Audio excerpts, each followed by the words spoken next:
Assalamualaikum warahmatullahi wabarakatuh. Alhamdulillahirabbil alamin. Assalatu ala muslimin wa ala alihi wa ala alihi washabihi ajmain.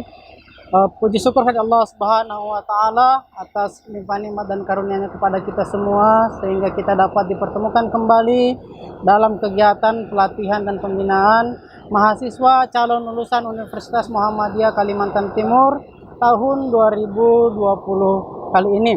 Salawat dan salam tak lupa pula kita aturkan kepada junjungan kita Nabi Allah Muhammad SAW. Bapak Ibu, adik-adik mahasiswa Universitas Muhammadiyah Kalimantan Timur yang insya Allah akan sebentar lagi menjadi lulusan Universitas Muhammadiyah Kalimantan Timur. Alhamdulillah kita bisa kembali melaksanakan kegiatan pembinaan sebelum teman-teman benar-benar meninggalkan kampus kita yang tercinta ini.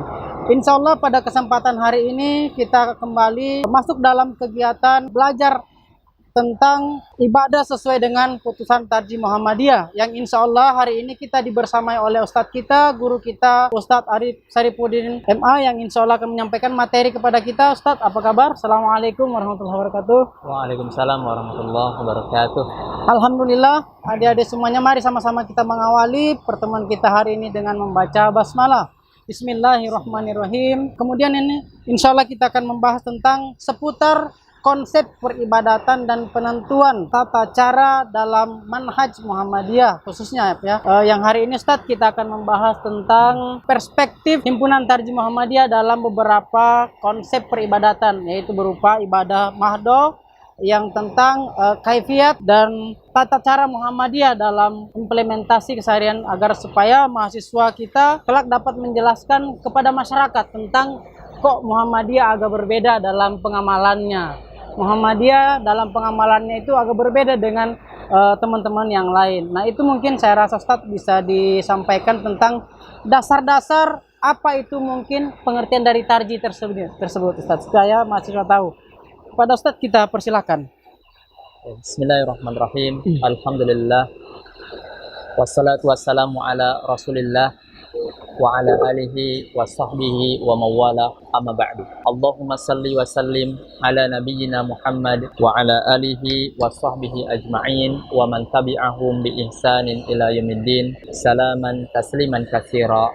Ayyuhal ihibba rahimakumullah. Alhamdulillah pada kesempatan ini saya bisa bertatap wajah bersama antum semuanya yang mendengarkan channel ini. Pada kesempatan ini saya ingin menyampaikan bagaimana Muhammadiyah memahami agama ini dengan benar. Jadi ikhtiar Muhammadiyah dalam memahami agama secara komprehensif. Muhammadiyah menempatkan agama Islam itu dalam posisi dan fungsi sentral bagi lahir dan perkembangannya dalam hidupnya dan perjuangannya. Kemudian adanya Muhammadiyah yang kemudian menjadikan Muhammadiyah asalnya nama menjadi sebuah persyarikatan yang beridentitas sebagai gerakan dakwah amar ma'ruf nahi mungkar, dan yang kita kenal adalah gerakan tajdid. Ini adalah merupakan hasil pemikiran Kiai Haji Ahmad Dahlan dalam memahami agama Islam, dan kemudian dengan memahami ajaran Islam itu menghayati dan selanjutnya adalah mengamalkan.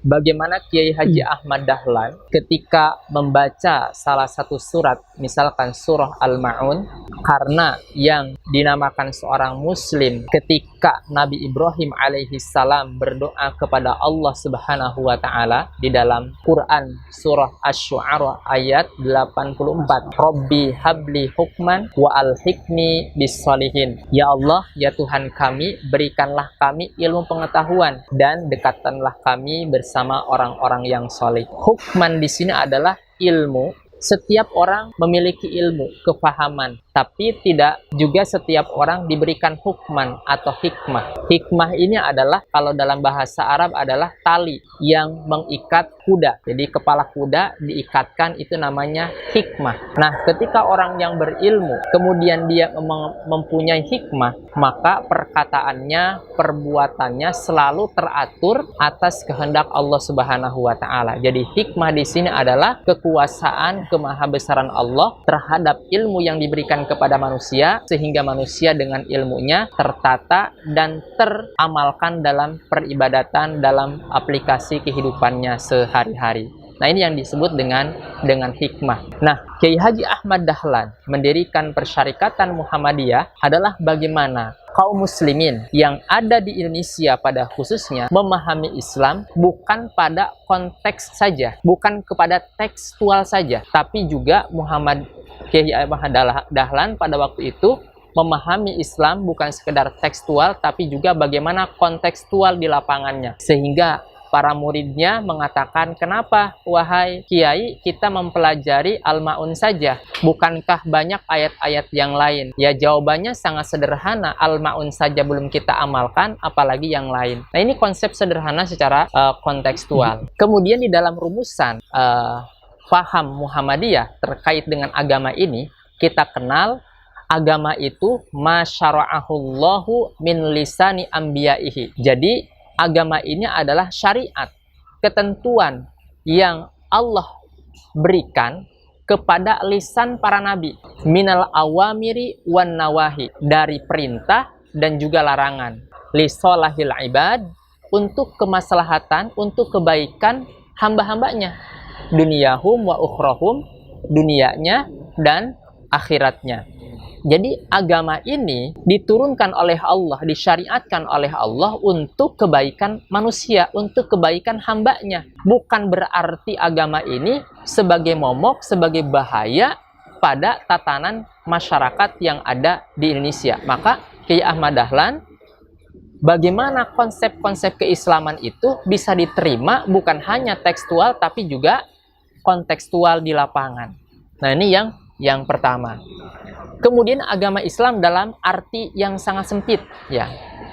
Ya, kita kenal ad-dinul Islam. Yang kita kenal agama di sini adalah agama Islam. Alladzi ja'a bihi Muhammad sallallahu alaihi wasallam, yaitu yang datang pada diri Nabi sallallahu alaihi wasallam, huwa ma anzala lahullahu fil Qur'an wa ma ja'at bihi as-sunnah as-sahihah. Ini yang kita kenal, yaitu apa-apa yang diturunkan oleh Allah di dalam Al-Quran melalui malaikat Jibril kemudian kepada Nabi Muhammad SAW, ya, baik perkataan, perbuatan maupun diamnya Nabi SAW yang dibetulkan, yang makbul, yang diterima secara akal, ya, secara akal, secara ilmu pengetahuan. Nah, yang kita kenal di Muhammadiyah namanya sunnah makbulah. Karena banyak ada orang yang menganggap bahwa setiap perilaku Nabi itu adalah sesuatu yang harus dikerjakan semuanya, ya, sesuatu yang harus dilakukan. Tapi juga ada sifat ubudiyah Nabi Sallallahu, sifat kehambaan, sifat kemanusiaan Nabi Sallallahu Alaihi Wasallam, juga ada sifat-sifat kemukjizatan. Nah, ketika kita bersyahadat asyhadu alla ilaha illallah wa anna Muhammadan abduhu wa rasuluh, Nabi Shallallahu Alaihi Wasallam masih memahami bahwa dirinya adalah sebagai seorang hamba Allah. Walaupun kita kenal bahwa satu kekuatan Nabi itu Allah berikan 10 perbandingannya. Jadi kekuatan para Nabi itu 10 perbandingan laki-laki. Jadi tidak mungkin ketika berperang pun Nabi Shallallahu Alaihi Wasallam diberikan kekuatan oleh Allah Subhanahu Wa Taala dari segi fisik, dari segi dari segi postur dan lain sebagainya, dan kekuatan itu perbandingannya dengan manusia biasa 1 berbanding 10. Jadi kekuatan Nabi itu dipersiapkan oleh Allah Subhanahu Wa Taala dari segi di luar kemanusiaan manusia itu sendiri. Berarti ada mukjizat tambahan gitu. Ada mukjizat tambahan. Nah, kemudian kita kenal ada prinsip-prinsip bagaimana memahami agama ini. Ya.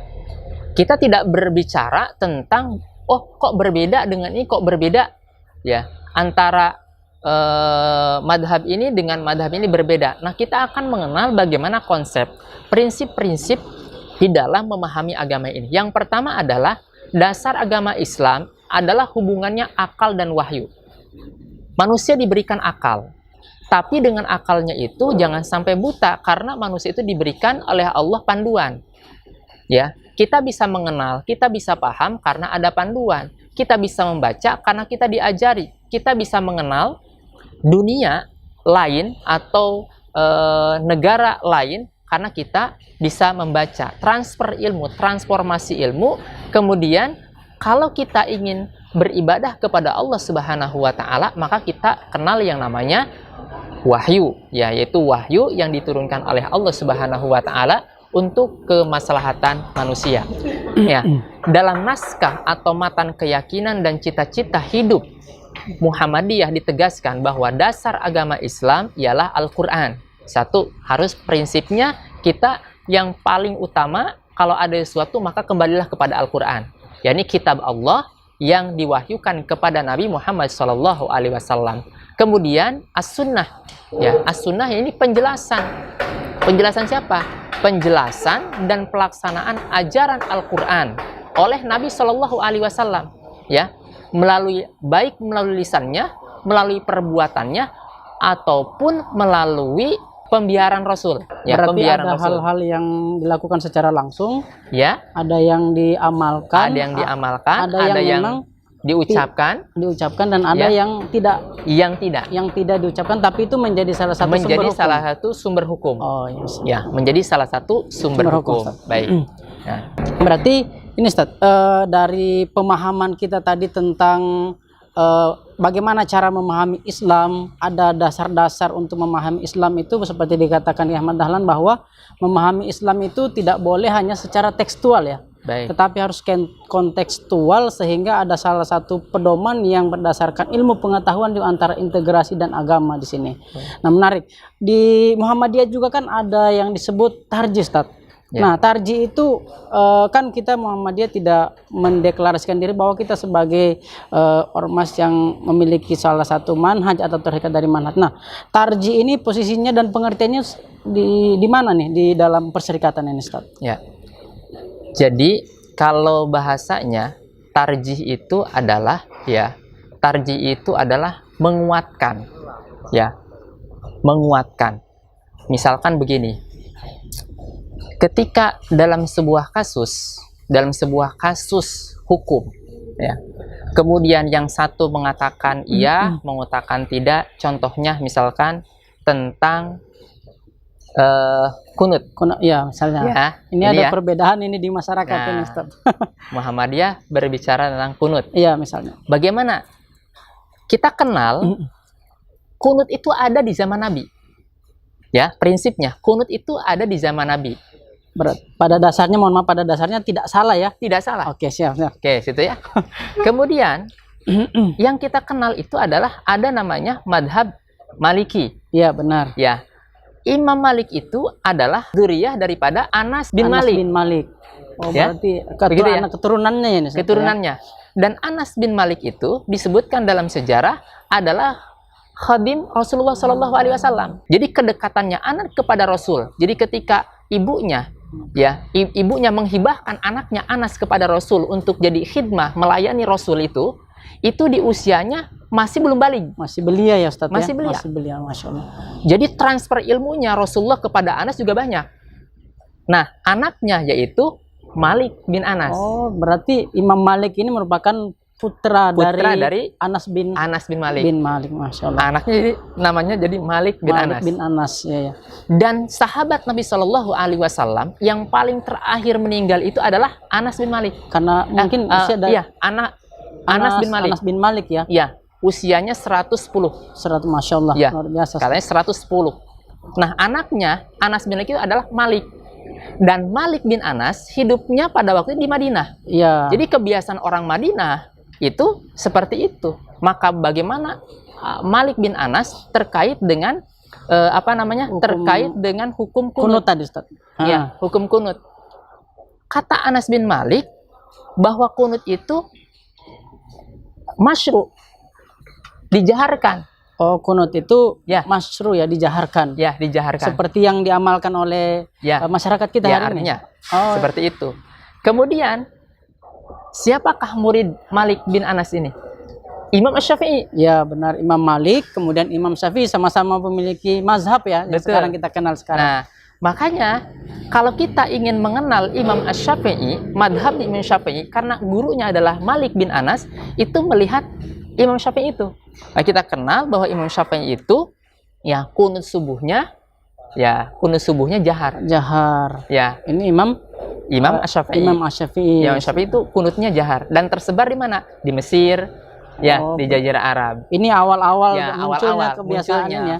Nah, kemudian ini Imam Malik mengatakan ada disyariatkan dan jahar. Iya, benar-benar. Ya, jadi kebiasaan orang Madinah pada waktu itu kita lihat orang-orang Maroko pada hari ini. Iya. Ya, jadi madhabnya Imam Malik itu kita lihat orang-orang Maroko ya. Orang-orang Maroko, orang-orang sana.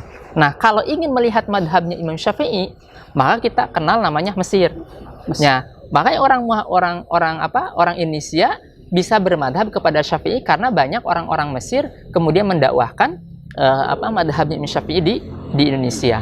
Kemudian kita kenal namanya masih satu tobakoh, misalkan salah satunya setelah Imam Syafi'i itu adalah Imam Ahmad bin Hambal atau Imam Abu Hanifah. Iya. Ya, Ahmad bin Hambal kalau masih satu kurun atau satu tobakoh yaitu Imam Abu Hanifah. Imam Abu Hanifah itu Nabi melaksanakan tapi tidak setelahnya. Iya. Kunut itu ada di zaman Nabi, tapi Nabi tidak melaksanakan lagi. Iya, berarti mulai terputus ini ini informasinya ini ya. Perspektif Imam Abu Hanifah. Ibu Hanifah ya. Ya. Kemudian Imam Ahmad. Siapa Imam Ahmad itu? Imam Ahmad itu gurunya yang muridnya Imam Syafi'i. Berarti dari anak Imam Malik memiliki Imam Syafi'i dan Imam Syafi'i memiliki murid. Muridnya ini namanya Imam Ahmad bin Hambal. Nah, kata Imam Ahmad bin Hambal, karena dia mengatakan bahwa kadang-kadang saja, kadang-kadang saja, artinya bahwa kunut itu boleh dilaksanakan pada waktu-waktu tertentu. Makanya Arab Saudi sekarang itu bermadhabnya Imam Hambal, tidak Imam Malik. Imam Malik kan sir. Iya, benar-benar. Ya, Imam Malik sir. Kemudian karena Nabi melihat kepada di zaman Nabi ada jahar, ada sir, ada ini seperti itu. Maka Imam Malik sir, Imam Syafi'i jahar, benar. Imam Abu Hanifah tidak sama sekali. Kemudian Imam Ahmad mengambil semuanya. Ya, mengambil semuanya dari Imam Malik, dari Imam Syafi'i, dari Imam Abu Hanifah. Kemudian madhabnya Imam Ahmad itu mentarjih bahwa kunut itu ada di zaman Nabi, kemudian bisa kunut pada waktu-waktu tertentu saja. Bisa juga setiap waktu sholat itu kalau Imam Ahmad di waktu-waktu tertentu tidak dikhususkan pada waktu sholat seperti Imam Syafi'i. Imam Syafi'i kan dikhususkan waktu sholatnya. Seperti waktu subuh begitu ya. Nah, Imam Ahmad tidak di waktu-waktu tertentu saja. Jadi masyru dilaksanakan di waktu-waktu tertentu saja. Nah, inilah yang disebut dengan dikatakan oleh Muhammadiyah tarjih ya. Mengambil yang terkuat dari dalil-dalil yang sudah ada. Oke, baik. Berarti prinsip pengamalannya itu mengambil salah satu alasan yang memang kan dalilnya ada solu kama ra'aitumuni sholli ya, salatlah kalian sebagaimana melihat aku salat. Nah, berarti dalam pengamalan itu amalan yang mana yang paling sering dilakukan oleh Nabi itu yang dianjurkan ya. Bukan juga pada prinsipnya diwajibkan atau gimana Ustaz? Ya, jadi prinsipnya dalam ibadah itu, ini kan masalah khilafiyah. Iya, benar. Masalah khilafiyah. Tapi konsep-konsep Muhammadiyah sebetulnya keluar dari khilaf itu. Seperti konsepnya Imam Ahmad pada hal kunut. Benar-benar keluar. Ya, tidak sir, tidak juga jahar, tidak juga tidak meniadakan. Benar. Tapi mengadakan, tapi pada waktu-waktu tertentu. Nah, ini adalah yang sangat moderat, mengakomodir tiga madhab, kemudian muncullah madhab Hambali ini, Ahmad bin Hambal. Baik, pada prinsipnya kunut itu di dalam perspektif pemahaman Islam Muhammadiyah itu tidak diharamkan, ya, tetapi disunahkan, namun pada waktu tertentu. Pada waktu tertentu ya. Baik, mudah-mudahan ini bisa menjadi tambahan pemahaman. Kemudian Ustadz, dalam pengamalan ya ibadah sehari-hari ya, mungkin kan ada beberapa perbedaan. Misalnya saya dalam prakteknya nih, kalau misalnya kita sholat, apalagi mahasiswa kita ini ada yang tenaga medis, Ustadz. Nah, biasanya kan mereka itu agak kesulitan. Bahkan ada bertanya, kalau misalnya dalam kondisi darurat itu sudah tiba waktu azan tapi pasien juga darurat. Nah, ini gimana? Apakah sholatnya itu bisa dikosor? Kemudian kosornya itu seperti apa, Ustadz? Nah, hukumnya bisa. Prinsip jamak kosor itu sebetulnya ya, prinsipnya adalah bukan masyakoh, bukan darurat. Pada prinsip awal. Iya, benar Ya. sekali. Jadi perlu digarisbawahi bahwa prinsip jamak kosor itu bukan ulama tarjih itu bukan pada titiknya adalah titik masyakoh dan kedaruratan. Ya, disyaratkan dibolehkannya jamak kosor itu karena safar, karena perjalanan. Nah, bagaimana kalau kondisi darurat seperti itu? Iya, benar, Ustaz. Ya. Nah, dalam konteks seperti itu, maka Muhammadiyah pun mengambil jalur masyakoh darurat itu. Ya, karena tidak ada lagi jalan kecuali untuk dilakukan. Misalkan seorang medis lagi operasi, kemudian sudah azan. Apakah operasinya diselesaikan dulu ataukah Dipending dulu, dipending dulu? bisa menending kalau Nah, pasien. begitu. Makanya li ajlil maslahah, maka menyelesaikan dulu sesuatu yang sesuatu yang darurah, Iya, benar. kemudian meninggalkan, mungkin mempending sesuatu yang bisa dilakukan di waktu-waktu tertentu. Maka bagaimana konsepnya? Ya, konsepnya kalau misalkan dia waktu operasinya pada waktu asar, maka ya mungkin dia bisa mengakhirkan sholatnya, ya, pada prinsipnya tetap melaksanakan sholat, tetap ya, melaksanakan ya. sholat. Ya. Ini mungkin yang terakhir, Ustaz. Ini kan dalam bagaimana sih perspektif Tarjih Muhammadiyah tadi tentang pengamalan ibadah hari ini. Kan kalau sholat itu seharusnya safnya direnggangkan ya, Ustaz. Baik. Tapi hari ini ada yang jarang. Nah, apa itu hukumnya? Hukum perspektif Tarjih itu apakah itu dibolehkan atau dilarang atau seperti apa, Ustaz? Ya. Ini sekaligus menutup dari materi kita hari ini. Ya, sebetulnya kita itu adalah sebuah ibadah pada waktu ini adalah ibadah yang dilema. Ibadah yang dilema, ya, menarik. Ibadah yang dilema. Karena Nabi Shallallahu Alaihi Wasallam dalam hadis itu bahwa salah satu perbuatan dosa itu adalah merenggangkan sholat. Merenggangkan saf, bukan sholat. Merenggangkan saf. Merenggangkan safnya. Merenggangkan saf. Ya, makanya kita mengenal sawu sufufakum. Iya, benar. Hadzu bainal manakibi wal aqdam. Iya. Gitu ya. Rapatkan baris kakinya, ya, kemudian bahunya. Bahunya, benar Ya. Ustaz. Kemudian salah satu perbuatan kemungkaran di dalam sholat itu adalah merenggangkan. Bahkan ada ulama batal ketika sholat renggang begitu. Renggang, ya. Ya. Nah, kemudian karena perspektif kita Muhammadiyah itu selalu mengedepankan kemaslahatan, ya, kemudian mengambil maslahat, kemudian meninggalkan ya kemafsadatan. Iya. Nah, jadi maka dalam hal ini pada prinsipnya walaupun itu perbuatan dosa, tapi tidak ada yang mengatakan bahwa sholat merenggangkan saf itu batal ya. Ya, tapi perbuatan mungkar saja. Iya, mungkar itu tidak dijatuhi hukuman dosa ya berarti, Ya, Ustaz, ya. mungkar itu dijatuhi hukuman dosa pada prinsip-prinsip tertentu. Oh, iya benar. Ya, karena yang disyaratkan adalah merapatkan. Kalau merenggangkan berarti perbuatan melanggar. Berarti jadi perbuatan dosa. Nah, kemudian bagaimana dalam kondisi seperti ini? Iya, benar, Ustaz. Karena kita lihat ad-darurah tubihul mahdurat. Sesuatu yang bahaya itu bisa dibatalkan karena menghindari bahaya yang akan terjadi kepada seseorang. Baik. Seperti itu. Berarti tidak perlu kita persoalkan ya. Tidak perlu dalam kita perspektif persoalkan. hukum pun itu dalam kondisi darurat. Dalam kondisi darurat. Nah, ini menariknya itu adalah yang terpenting kita ini yang dipermasalahkan itu yang nggak sholat. Oh iya benar.